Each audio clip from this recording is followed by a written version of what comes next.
breaking news stories. At this hour, a massive manhunt underway in Minnesota. It's for a 57-year-old man accused of fatally killing that state's former House Speaker and her husband in their home and injuring another Democratic state senator in what has been described as an act of targeted political violence. He was a conservative who voted for Trump, strongly against abortion.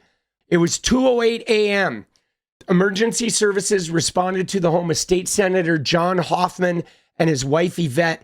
Both were shot. They underwent surgery and are stable. More than an hour later, Melissa Hortman and her husband died from the shooting. So the guy and his wife survived, and then Melissa Hortman and her husband died.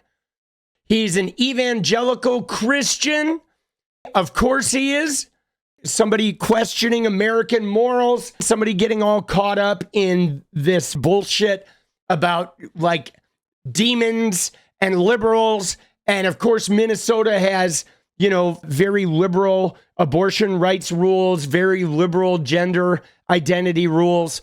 So again, this type of thing is why that rhetoric, it's fine to have political differences.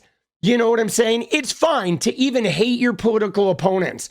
But the problems arise, guys, when you bring religion into this thing and you start identifying your opponents as demons, you start identifying your opponents as devils. That's when it starts getting really fucking hairy, okay? When you start going into this shit where you're dehumanizing people because you get these crazy evangelicals that believe the people that are, performing abortions or voting on abortion rights issues are being possessed by demons or are Satan's followers. And that's when these fucking religious nuts think they're doing like God's work. And so I've always been in my life really, really upset and irritated about that use of religion to dehumanize people. And this idea that everybody you disagree with is like Beelzebub or Baphomet or whatever these fucking crazy people are talking about. So I know he had this hit list, largely Democrats or figures with ties to Planned Parenthood. They did include Ilhan Omar, Senator Tina Smith. I know that Tim Walz's name was on there as well. He largely shied away from political posts in his social media feeds, and he was sharply critical of the LGBTQ in a speech in the Congo. No sin. Il n'y a aucun péché. That God can't take care of. Que Dieu ne peut pas enlever. Nothing. Il n'y a rien. There's people, especially in America. Il y a des gens, particulièrement aux États-Unis. They don't know what sex they are. They don't know how their sexual orientation. They're confused. Ils ne savent pas ce qu'ils sont exactement. Ils ont une confusion. The enemy has gotten so far into their mind and their soul. The enemy, right? You know what I'm saying? This is the shit that starts getting weird for people when you start looking at Democrats, trans people, the LGBTQ as not human beings, but they're people that are invaded the enemy. They're demonic, etc., etc., etc. They're from the devil. I mean, this shit is fucking, it just gets scary. It dehumanizes people in a way that is really fucking tragic. We've seen a lot of rhetoric in the last 5 years. It has been really ramping up about calling the LGBTQ or trans people groomers, demons, demonic, right? You have people, they call it democrats. You know what I'm saying? Libs of TikTok and all these right-wing influencers. A lot of these religious people say, oh, if you support LGBTQ people, you're demonic. Baphomet, they have all this crazy shit.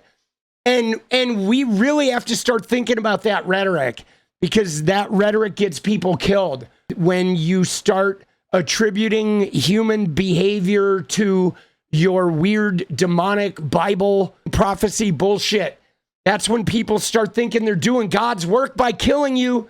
It is super harmful. This is the man police are searching for, Vance Boelter. Dude, he looks just like a fucking cop, bro. Former Minnesota House Speaker Melissa Hortman and her husband Mark died from multiple gunshot wounds not far away where state Senator John Hoffman and his wife were shot inside their home. Both survived and are recovering after surgery. If you take a look at the exterior of their home, you can see the front door riddled with bullet holes. There it is right there. Police say Boelter was impersonating a police officer and driving an SUV designed to look like a squad car. When they approached him exiting Hortman's home, he fired shots. There was an exchange of gunfire, and then he retreated into the house and later ran away. David Carlson has known Vance Boelter for 40 plus years. They met in the 4th grade. So that's how Vance got kind of connected to this location here in Minneapolis. He said that he didn't really hold a lot of really strong political beliefs, but he was staunchly anti-abortion. So that is a view that he really knew of. We have since learned that Vance rented a room at this home. I'm told that there was like 5 different tenants, and what you're looking at here, this front window, that was actually his room. He had converted the front living room to his living quarters. He had his main family residence in Green Isle, Minnesota, but he came here for a couple of days throughout the month to do jobs here in Minneapolis. This morning at around 6 a.m., his roommates received a text from him, something to the effect of, I did something bad. He's wearing like a Michael Myers mask, right? Like, dude, what is this? He's got like one of those skin masks on. That shit is fucking wild, bro. Jesus. Maybe going away for a while, or I may be dead soon, and I don't want to implicate you. So they got that text message around 6 a.m. from him and had no idea what was going on, and then quickly learned what had happened to the lawmakers. Didn't know that there was a connection until all of this news started breaking. Yeah, see, if you go back and look at that thing, it's like a prosthetic mask where it's got like the wrinkles built in, fake ears, the eye holes. It doesn't look like the mouth opens, but it's like one of those like silicone or whatever, right? You know what I mean? I didn't notice it at first, but now you can see it sort of like tucked in and all wrinkled and shit. A quick question for you, and again, I don't know if you know the answer. I mean, there's so much talk about this suspect, and everybody wants to, get into his mind. Like, what's his motive? What is he doing? Other than the fact his roommate knew him for so many years and said he was very, anti-abortion. Anything else? Did he give you any indication of just his general demeanor? Was he friendly? We understand maybe he's married. Anything else you can tell us about him? Yes, he did say that he was married. He has 5 children. 5 he has kids. Several Holy shit. pets as well. The roommate did indicate that Vance was going through some sort of financial stress. Right now. Again, I mentioned that security company was an idea that he had, but wasn't yet off the ground. It looks like he had taken some steps to make that a reality with the vehicles that we've seen. He perhaps had 2 of those vehicles that looked like police vehicles, but did indicate that he was going through some sort of stressful period. And they had a conversation last night where Vance pulled him aside and kind of told him what his friendship had meant to him over the years, and may have been saying his goodbyes to him. Yeah, see, here's the footage. This is from Yashar Ali. It says authorities have released screenshots from security camera footage revealing the suspect in the assassination attempts. He was wearing a latex mask when he approached the homes of the elected officials. Okay? And in fact, it looked like he shot like through the door and shit. Dude, that shit is fucking insane, bro. He was driving up in a security vehicle, looked like a cop. Obviously, you can see him. He's got the full accoutrement. The cops got in a gunfight with him. This is like 3 a.m. And then he went to his house at like 6 a.m., couple hours later. And that's when the Ring camera picked him up. And then, you know, they found him on some other security footage. Yeah, this shit is crazy, dude. But that's so frightening. You know, you can see the latex mask.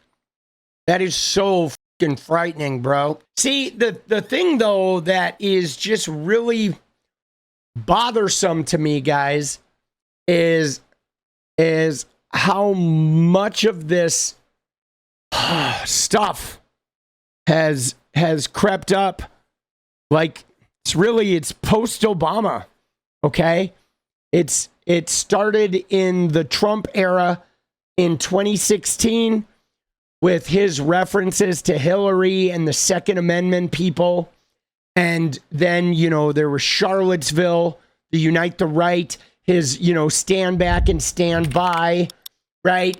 A lot of his rhetoric has been about cops being violent, wanting to use violence on the enemy within. Then there's the insurrection and the Proud Boys. And, you know, obviously, if you go back to the Capitol insurrection, they had nooses, the gallows. I mean, there's a lot of imagery, Confederate flags coming from this right-wing shit, killing protesters, and Kyle Rittenhouse going to Wisconsin with the gun and killing people. There's just been a lot since Trump. There's been a lot of political rhetoric about the enemy within, and Trump doing years of speeches where he literally says the enemy within is more dangerous than the enemies outside, okay? And then there's things, him pardoning the people who attack the Capitol. Then there's all these right-wing influencers like Benny Johnson and libs of TikTok that have been hammering away at Democrats being demons, the LGBTQ being demons, trans people being demons, like, you know, looking at anybody who is left-wing and literally saying they're like possessed by the devil, they're going after your kids, really ramping up the rhetoric of like demons, even when Trump, you know, supposedly gets an assassination attempt by a Republican, Thomas Crooks, they still then suppress all that information and, you know, everybody starts saying he was a Democrat.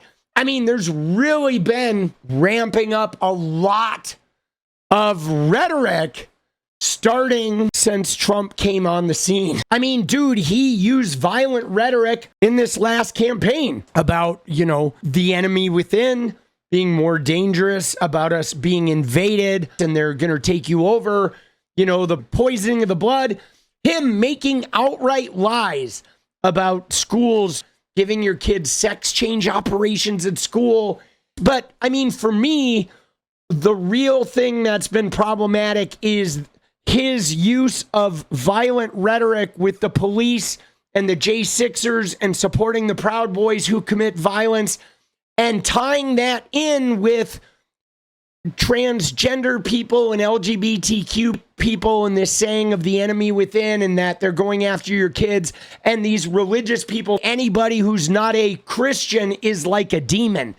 So there's been a boiling over of this pot of like demonization of Democrats and left-wing people as though they're possessed by the devil and like we need to be exterminated or something.